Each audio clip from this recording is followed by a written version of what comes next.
These are Ankway solar LED lights.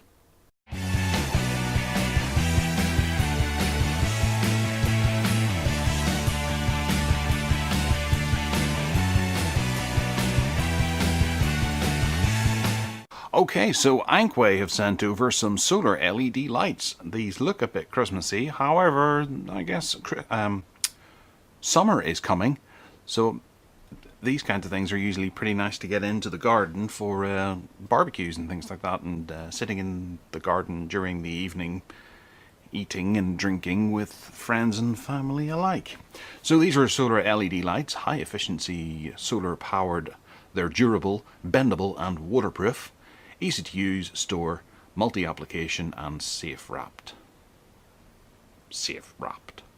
Not safe wrapping or safely wrapped.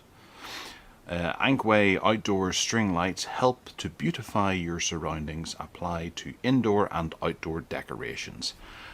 Yes, we have a number of lights around our garden. My wife doesn't tend to bring them in for the winter, so they're all ruined. It's time to get some new ones, and these would do the trick.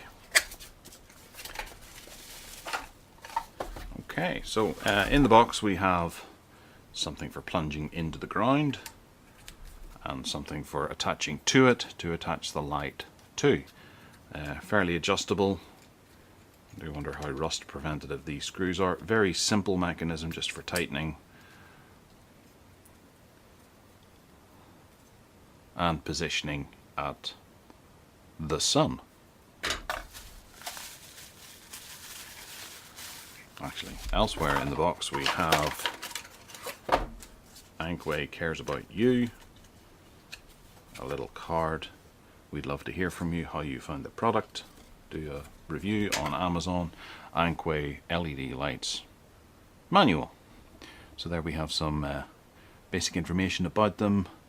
String light, LED 200 and 100, warm white, solar panel 3 watts or 6 watts, battery 600 milliamp hours or 1200 milliamp hours, length 39 feet or 72 feet, and flashing mode, 8 different types of flashing mode. And that's what things can look like if you use them. Oh, you can put them in the bottom of a vase. Actually, I think my wife has that in a jam jar or something like that. Okay, so here we have the LED lights all wrapped up on a simple piece of cardboard. That must be a pain for someone to have to do.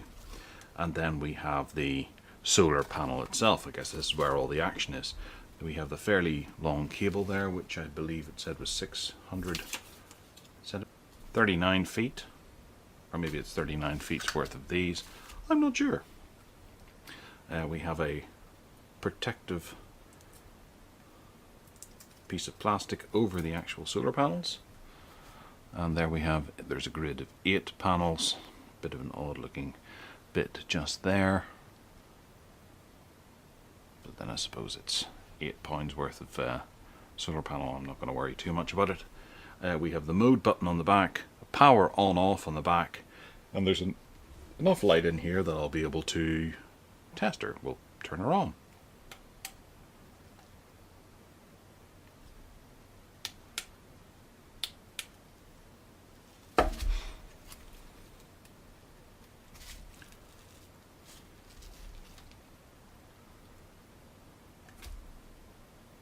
So this has been sitting in the dark for I don't know how many months, weeks, years.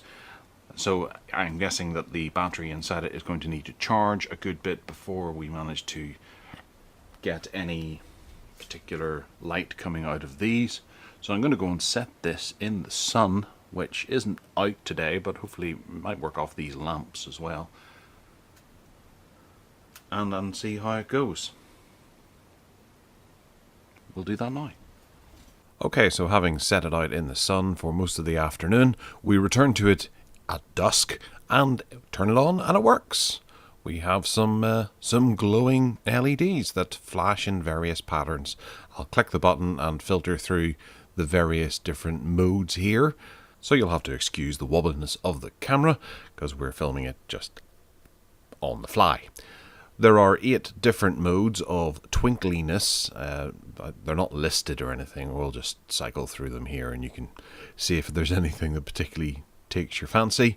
And the wife hasn't decided exactly where she wants them to go just yet, so we're going to keep them on the card until such time as she decides where to put them. When I told her the price, she was quite impressed that for £8 you could get this much LED flashiness plus the solar panels and battery. So she's away on Amazon to see if she can get some more for other places around the garden. So let me know if you have any questions, hit that subscribe button down below, and happy St. Patrick's Day.